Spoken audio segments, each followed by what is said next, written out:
getting harder to resist the draw of fully electric cars. Most on offer seem to be SUVs, but with the Peugeot e-208, you've got a zero-emission Super Mini. It looks snappy, does 340 kilometers between charges, and has no major drawbacks over the combustion engine version.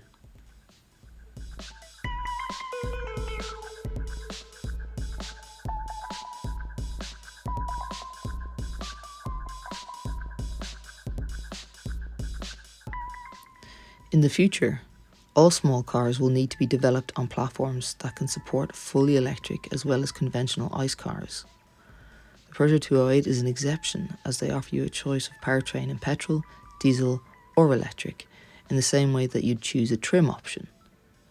The battery-powered variant, the e-208, shares all the same engineering that we've already seen in the PSA Group's two other small car battery-powered cars, the Opel Corsa E and the DS3 Crossback E-Tense. The sophisticated CMP Common Modular Platform and those same underpinnings allow for a new generation of platform sharing.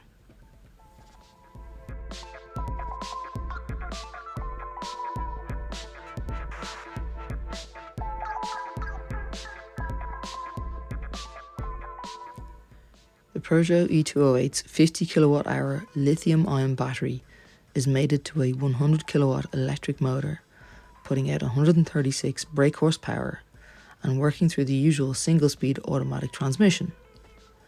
Like all electric vehicles, this one develops all its torque at once. There's 260 Newton meters of torque in total, and this car can take itself from rest to 100 km an hour in just 8.1 seconds. This zero-emissions vehicle has a drivetrain that adds over 300 kilos of bulk, which other small battery-powered little hatches manage a little bit better. This is shown by the e-208's WLTP-rated 340 km driving range. Renault's Zoe and BMW's i3 managed to stretch the range just that little bit further.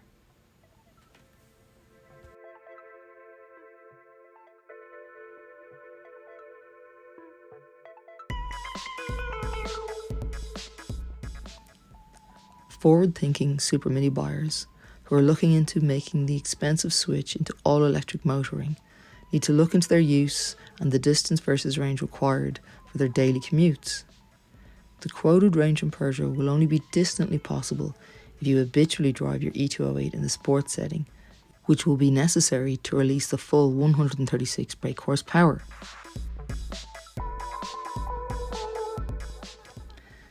You will, however, be more likely to instead engage the use of eco mode more frequently, which drops power output right down to 83 brake horsepower. Using this setting in the e-208 around town makes a strange polyphonic sound at low speeds to warn pedestrians of its impending approach. Above 30 km per hour, all you can hear is a bit of tyre roar from the eco-moulded Michelin rubber.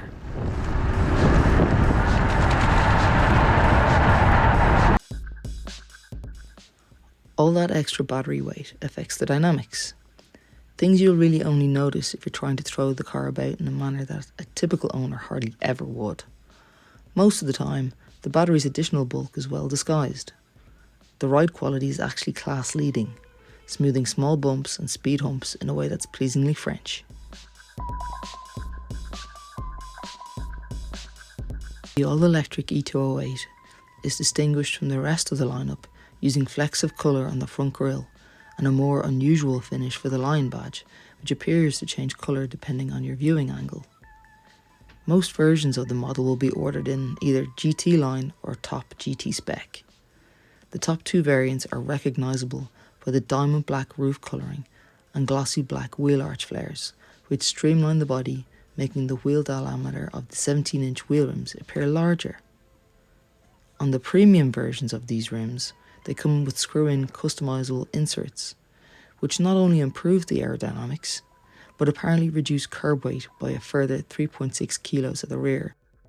The avant-garde theme continues with the 3D taillight featuring the brand's trademark 3-claw signature, and they're linked by a black band running the width of the boot lid, emphasising this second generation 208 model's extra width. Also, the rear diffuser features a lovely gloss black finish.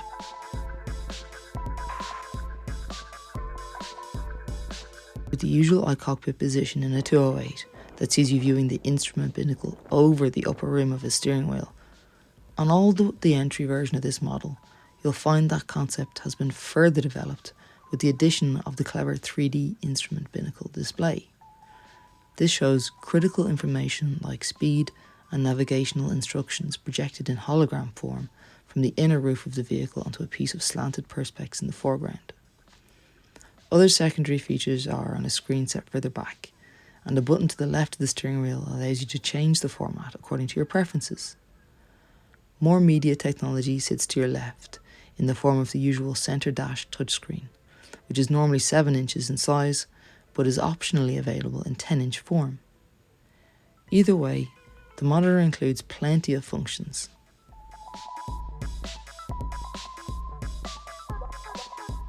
There's a dedicated display to operate all the climate functions, and that means switching from your selected main screen every time you want to change the temperature or fan speed. Shortcuts come in 7 stylized piano-style keys below the monitor and positioned in front of a row of touch-sensitive pads. The seats are reasonably comfortable, and there's decent ergonomics with a fair amount of cabin storage space. There are plenty of media connectivity points on most models, and you can get a wireless charging mat with its own neat lidded compartment. One casualty of Peugeot's decision to design just one 208 floor plan is the amount of backseat space on offer is fairly limited. This is due to the chassis, which needed to allow space for the electric version's battery pack positioned beneath the back seat. In the e-208, at least you feel that spatial compromise is in place for a good reason. It's certainly as cramped as the Super Mini norm, but is fine for children who will mostly commonly travel back here. For some reason, it does feel a fraction more roomy in the back than it does in this car's Corsa cousin. The curvature of the front seat backs are designed to improve knee room, and there's a notably low central transmission tunnel with loads of room to poke your feet beneath the front seats. It seems a bit mean that coat hooks are missing from the grab handles, and you don't get the interior lights in the back unless you go for a top spec model. You do get several things which are lacking in the Corsa cousin, namely nicely presented stitched door cars, seat back pockets, and on most models, unusually for a car in this class, connectivity points. From the mid-range trim upwards, there are 2 USB ports, as standard. There's no compromise in boot space, which is 311 litres, just like in any other 208. It's quite a usable size space, with 674mm of length and over 1000mm of width between the wheel arches. There's no seat folding cleverness stuff like adjustable seat backs for awkwardly shaped loads, or a ski hatch, or 40-20-40 rear bench split.